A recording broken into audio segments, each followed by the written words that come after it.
स्वाभाविक है प्रधानमंत्री रहेंगे। सारे एमपीज, पूर्व एमपीज, विधायक, मेयर, डिप्टी मेयर, जिला परिषद के अध्यक्ष, इसके अलावा प्रदेश के संगठन के प्रभारी पदाधिकारीगण, जिला के अध्यक्ष और महामंत्रीगण, ये सभी उसमें रहने वाले हैं। जो संगठन के विस्तारक हैं बड़े, वो भी उसमें रहने वाले हैं। 17 तारीख को फर्स्ट हाफ में पदाधिकारियों की बैठक होगी और 3 बजे झंडोत्तोलन होगा और उसके बाद ये 18 तक ये कार्यक्रम चलेगा। इसमें 2 प्रस्ताव पारित किए जाएंगे। आगामी चुनाव पर विस्तार से चर्चा होगी, विस्तारकों की बैठक होगी अलग से, और विकसित भारत का जो पूरा कॉन्सेप्ट है उसका एक उसमें प्रदर्शनी भी लगेगी कि देश भर से लोग आएंगे उनको बताने के लिए। माननीय राष्ट्रीय अध्यक्ष जी का उद्घाटन भाषण होगा। माननीय प्रधानमंत्री जी पदाधिकारियों की बैठक में भी रहेंगे और वो समापन करेंगे। वैसे अनिल जी, हम दोनों अपने व्यक्तिगत अनुभव से कह सकते हैं कि राष्ट्रीय अधिवेशन में प्रधानमंत्री जी का जो कंक्लूडिंग आह्वान होता है वो बहुत प्रेरणादायी होता है और पूरा देश भर के कार्यकर्ताओं के लिए एक नजीर बनती है उनकी टिप्पणी, उनका भाषण। तो हम सभी बहुत उत्साह के साथ उनके उस भाषण की प्रतीक्षा करेंगे। आज ये बात मैं इसलिए भी कह रहा हूं और बहुत विनम्रता से कह रहा हूं, और शायद मैं इसमें भी आप लोगों को भी इंक्लूड करना चाहूंगा कि प्रधानमंत्री का संसद का भाषण होता है। अभी तक दर्जनों भाषण हो चुके हैं। उनके सारे भाषणों को आप भी उतनी ही उत्साह से अपेक्षा करते हैं जितने उत्साह से हम लोग अपेक्षा करते हैं। उसमें इतनी चीजें मिलती हैं समझने के लिए, पार्टी की लाइन के लिए, देश के लिए। तो ये मित्रों कुल कार्यक्रम है। ये बहुत ही प्रभावी कार्यक्रम होगा और जैसा मैंने बताया 11,500 डेलीगेट्स इसमें आएंगे। तो इसमें चर्चा भी होगी, प्रस्ताव पर भी चर्चा होगी, चुनाव की तैयारियों की चर्चा होगी, सांगठनिक चर्चा होगी। तो जो कहते हैं कॉम्प्रिहेंसिव ऑर्गेनाइजेशनल एजेंडा, वो इसमें होने वाला है। तो हम सभी अपने आने वाले प्रतिनिधियों का बहुत अभिनंदन करते हैं और परसों आप लोग का भी स्वागत है। आप लोग की भी अलग से ब्रीफिंग की व्यवस्था रहेगी, तो वो भी रहेगी। That's all on the 17th and 18th। हम इसके बारे में कोई सवाल देना चाहेंगे? नीरज पांडे। सर, क्या प्रधानमंत्री जी ओपनिंग और कंक्लूड दोनों में अपना भाषण देंगे? अब ऐसा है, वो तो वहां तय करते। उद्घाटन तो राष्ट्रीय अध्यक्ष नड्डा जी के द्वारा होता है, आप तो जानते ही हैं। आमोद जी।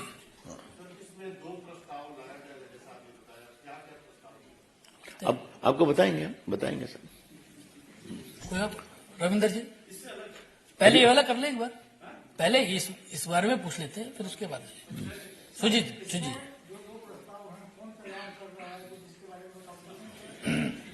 आपसे भी वार्ता करूंगा, अवसर आएगा तो। हाँ विनीत।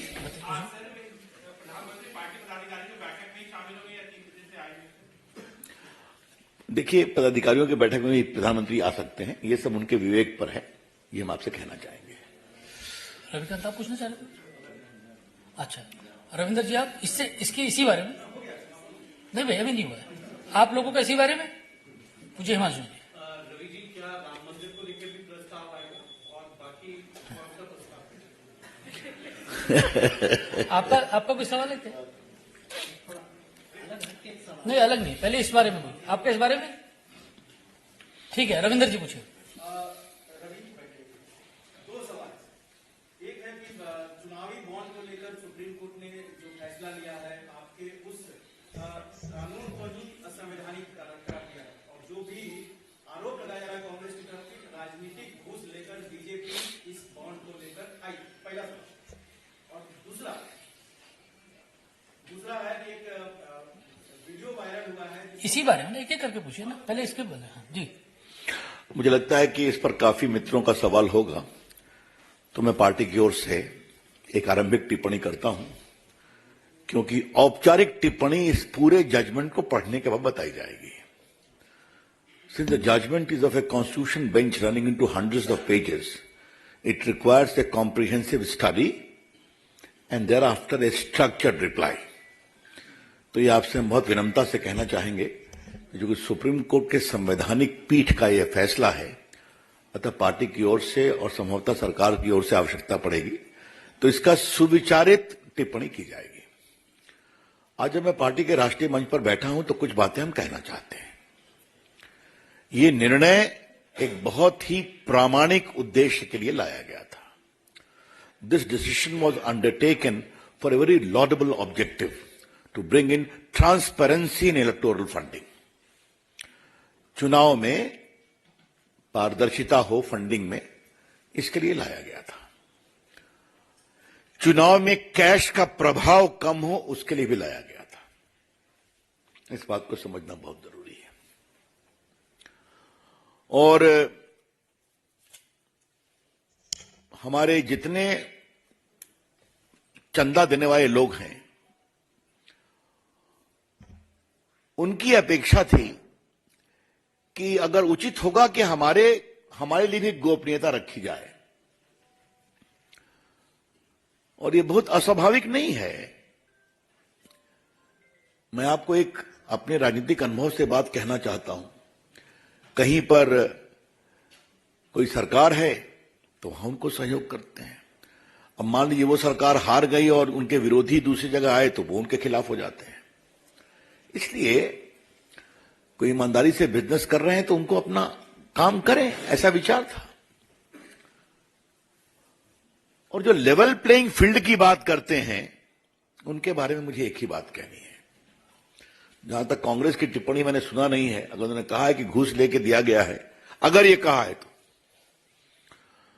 तो जिनका पूरा संस्कार घूस पर है, वो अगर ये आरोप लगाते हैं तो बड़ा हास्यास्पद लगता है. Those whose DNA is based upon corruption and bribery, please don't make those allegations against the BJP. लेकिन जो लेवल प्लेइंग फील्ड की बात करते हैं, उसके बारे में मुझे एक ही बात कहनी है.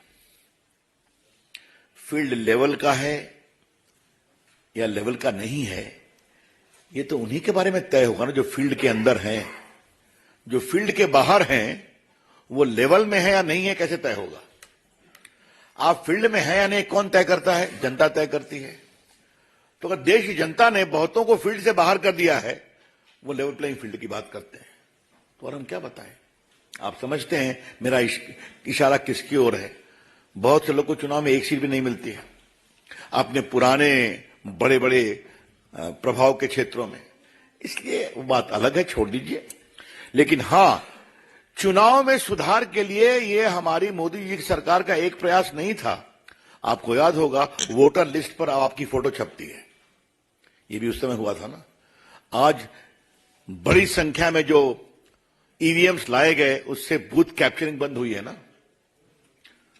जिस प्रदेश से मैं आता हूं, वहां तो जब तक 10-15 लाख नहीं गिरती थी तो चुनाव होता ही नहीं था. अब वो अतीत की बात है ना. और भी कई तरीके से चुनाव में सुधार के लिए जितना प्रयास करना है, वो काफी किया गया है. ये भी उसी प्रामाणिक प्रयास में चुनाव को पारदर्शी बनाने का प्रयास था. अब माननीय सुप्रीम कोर्ट ने एक फैसला किया है, तो हम उनका सम्मान करते हैं. इस फैसले पर क्या बोलना है, जैसे मैंने कहा, निर्णय को पढ़ने के बाद हम बताएंगे. I think I have spoken enough to allay all the questions which may come about. Ravinder ji, दूसरा क्या था बताइए. नहीं, एक मिनट, मेरे ख्याल में और मैंने इस पर और कोई सवाल मैं नहीं उम्मीद करता हूं. जितना मुझे बोलना था मैंने बोल दिया, और इससे आगे मैं बोलूंगा भी नहीं. Don't mind. नहीं, इसका हो गया. इसके अलावा कोई और सवाल तो होते हैं, इसको पूरा जवाब आ गया. मैंने भी, एक मिनट आप वेट करें. हाँ जी. प्रदर्शनकारियों का एक वायरल वीडियो जारी हुआ है जिसमें कहा गया कि राम मंदिर के बाद पीएम मोदी का ग्राफ बहुत ऊंचा हो गया है, उसे नीचा करना, लेकिन हमारे पास बहुत कम समय, कैसे करना है इस पर विचार. देखिए, किसने क्या कहा इस पर तो कोई हम टिप्पणी नहीं करेंगे. मैंने भी वो वीडियो देखा है, किसी चैनल पर आप लोग चला भी रहे हैं. शाम में वार्ता होने वाली है मंत्रियों की। हमारी शुभकामनाएं वार्ता सफल हो जाए। लेकिन हमारे प्रधानमंत्री का ग्राफ तो ऐसे ही बहुत बड़ा है, आज से नहीं बहुत दिनों से है। वो दुनिया के नेता हैं। अभी क्या हुआ है अबू धाबी में और यूएई में आप देख के आ रहे हैं। अभी क्या हुआ है कि कतर में जो हमारे नेवी के लोग फांसी के फंदे से झूलने वाले थे, कितने सम्मान से वापस आ गए। तो क्या देश और क्या विदेश, प्रधानमंत्री का ग्राफ इसलिए है उनकी ईमानदारी, उनके काम और भारत की 40 करोड़ जनता के आशीर्वाद से। मैं इतना ही कहना चाहूंगा।